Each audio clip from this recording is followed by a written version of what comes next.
और आप देखो हर कुछ भी बोल सकते हो कि जी इन्होंने जी टोपी उल्टी पहनी थी, ये उल्टा पैड पहन कर आए गए थे, लेफ्ट का राइट, राइट का लेफ्ट में पहन कर आ गए थे, ये सब चीजें हैं। बट आई थिंक सरफराज ने मोर और लेस सारी चीजें एड्रेस कर दी आपकी।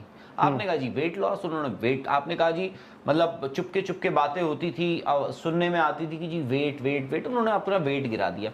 एंड आई थिंक एक क्रिकेटर को आप दो ही चीजों से जज कर सकते हो, एक उनका डिसिप्लिन, दूसरा उनके रन, अगर वो बैटर हैं तो। आई थिंक मुझे नहीं पता कि डिसिप्लिन में क्या किया है उन्होंने, बट भाई बैटिंग में जो मुझे दिखा है, एंड सबसे बड़ी बात एक यंगस्टर थे वो, मतलब मैं थे बोल रहा हूं, यू नेवर नो, क्योंकि आखिरी मैच जो उन्होंने खेला था वो खेला था न्यूजीलैंड के खिलाफ, उस सीरीज जिसमें इन्होंने 150 रन बनाए थे एक टेस्ट मैच में। हालांकि मैं उनका वही राहुल निकाल रहा था। सो बेसिकली तो उस मतलब मुझे ये वो 6 टेस्ट मैच खेले हैं, एंड 6 टेस्ट मैच खेले हैं, 350 100। हाँ, उनकी एवरेज है 37.10 की। ठीक है, फॉर एनी यंग क्रिकेटर 350 है, एक 100 है। डोमेस्टिक क्रिकेट में उनकी पिछले 5 साल में 100 से ज्यादा की एवरेज है, और उनकी career average in domestic cricket is 65, which is मतलब ट्रकों में रिकॉर्ड ब्रेकिंग। हाँ, ट्रकों में। अब मैं निकालता हूं उनके टेस्ट मैच की लिस्ट। आपको याद होगा इंग्लैंड के खिलाफ वो खेले थे, विराट ने वो पूरी सीरीज छोड़ी थी पर्सनल रीजंस, और इनको I think second test match से इनको मौका मिला था। इन्होंने पहली इनिंग में 62 बनाए, सेकंड इनिंग में 68 नॉट आउट, 62 पे शायद रन आउट हो गए थे। फिर अगले में 14-0, फिर लास्ट टेस्ट मैच जो था उसमें उन्होंने 56 रन बनाए। चलो, उसके बाद सीजन खत्म हुआ। फिर पिछले साल इन्हीं दिनों 16 अक्टूबर जो पहला मैच इंडिया न्यूजीलैंड हारा था against New Zealand Bangalore. By the way, ये बांग्लादेश वाले 3 टेस्ट मैच क्यों नहीं खेले थे? 2 क्यों नहीं खेले थे? सिलेक्शन 11 में नहीं थे क्योंकि विराट आ गए थे। फिर ये बैंगलोर में खेले जहां पे टीम का बहुत बुरा था। पहली इनिंग में 0 पे आउट हो गए थे, आपको याद होगा, शॉट मारा आउट हो गए।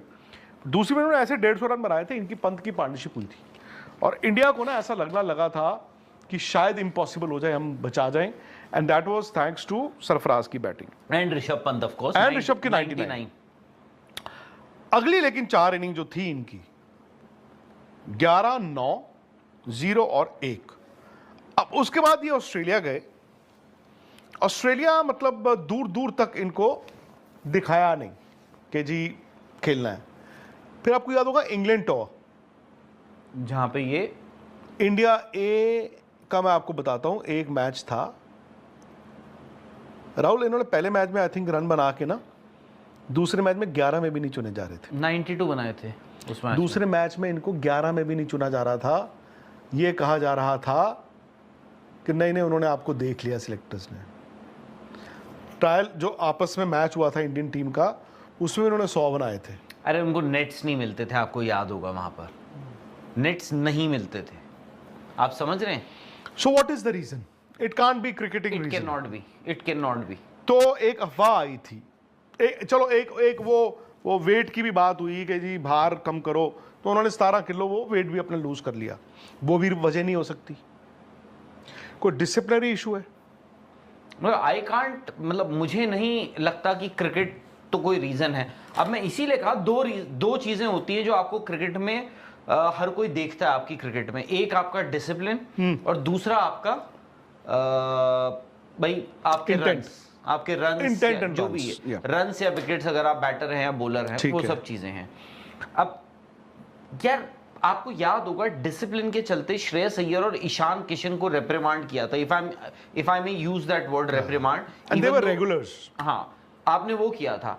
अब क्या ऐसा सुनने में आया है आपका कि भाई इनको किसी ने किसी एक पर्टिकुलर रीजन के लिए, पर्टिकुलर रीजन, भाई ईशान किशन का तो ये हो गया था ना कि वो ऑस्ट्रेलिया से साउथ अफ्रीका से आ गए थे, उसके बाद उनको कहा कि मेरी थोड़ा दिक्कत हो रही है, इंजरी हो रही है, तो इंडिया की वजह दुबई में पाए गए, रणजी ट्रॉफी भी नहीं खेले थे, ठीक है ना, दुबई में। तो इनका कोई ऐसा कोई पर्टिकुलर इशू नहीं हुआ। आई थिंक इनको ना एक टाइप कास्ट कर दिया गया। दूसरी चीज मैं अगर आपको बोल रहा हूं ना कि यार यार ये देखो जानबूझ के सरफराज को सिलेक्ट नहीं करते। कभी कभार ना आपके ही अंदर वो आ जाएगा कि यार अच्छा, मतलब ये सही हो रहा है, मेरे बारे में ही बातें।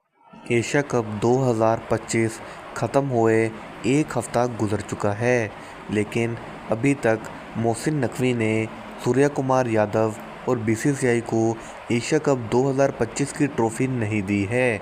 मोहसिन नकवी का कहना है कि जब मैं ट्रॉफ़ी देने के लिए गया था तो इन्होंने इनकार कर दिया। अब जब तक सूर्या कुमार यादव खुद चलकर मेरे ऑफिस नहीं आएंगे तब तक उन्हें ट्रॉफ़ी, मेडल और सर्टिफिकेट्स नहीं दिए जाएंगे। जबकि बीसीसीआई ने आईसीसी को कंप्लेन की है कि मोहसिन नकवी को एसीसी के चेयरमैनशिप से हटाया जाए।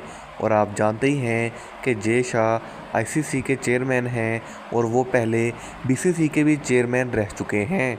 लेकिन मोहसिन नकवी अपनी बात पर डटे हुए हैं कि मैं ट्रॉफ़ी हरगिज़ नहीं दूंगा। और दूसरी तरफ अगर हम बात करें, इंडिया वर्सेस वेस्ट इंडीज़ की टेस्ट सीरीज़ चल रही है, जिसमें किसी को भी रद्दी बराबर भी इंटरेस्ट नहीं है, क्योंकि हम जानते हैं कि इस सीरीज़ का रिज़ल्ट क्या निकलेगा। इंडिया बहुत ही आसानी से ये सीरीज़ जीत जाएगा, क्योंकि साई सुदर्शन, यशस्वी जायसवाल की आउट क्लास परफॉर्मेंस ने इंडिया को जीत के और भी ज़्यादा करीब कर दिया है। लेकिन सबकी नज़रें इंडिया वर्सेस ऑस्ट्रेलिया पर हैं, क्योंकि उसमें विराट कोहली और रोहित शर्मा भी शामिल होंगे। और अगर हम बात करें कि ओडीआई का कैप्टन कौन होगा, तो आपको बताते चलें कि रोहित शर्मा से आखिरी कैप्टनसी भी छीन ली गई है और शुभमन गिल को ओडीआई का भी कैप्टन बना दिया गया है, क्योंकि सिलेक्टर्स का कहना है कि 2027 के वर्ल्ड कप के लिए शुभमन गिल को टाइम मिल जाएगा ताकि वो टीम तैयार कर सकें और बेहतर अंदाज में परफॉर्म कर सकें। लेकिन रोहित शर्मा का कहना है कि मैं बहुत ज़्यादा फिट हूँ और मुझे मौका दिया जाना चाहिए, क्योंकि रोहित शर्मा ही वो कैप्टन हैं जिन्होंने इंडिया को चैंपियन ट्रॉफ़ी जिताई है और एक साल में दो ट्रॉफ़ी जिताई हैं। लेकिन गौतम गंभीर और सिलेक्टर्स इस बात को मानने को तैयार नहीं हैं। विराट कोहली का तो 90% चांसेस हैं कि वो 2027 का वर्ल्ड कप खेलेंगे, क्योंकि उनकी फ़िटनेस को देखकर सेलेक्टर्स कभी भी इनकार नहीं करेंगे। लेकिन रोहित शर्मा हो सकता है कि हमें 27 के वर्ल्ड कप में नज़र ना आए। अब देखना ये है कि क्या रोहित शर्मा सेलेक्टर्स की बात मानकर आखिरी ओडीआई में भी रिटायरमेंट का ऐलान करते हैं या फिर नहीं। मिलते हैं अगले वीडियो में, तब तक के लिए हमारे चैनल को सब्सक्राइब कर दीजिए और वीडियो को लाइक कर दीजिए। अल्लाह हाफिज़।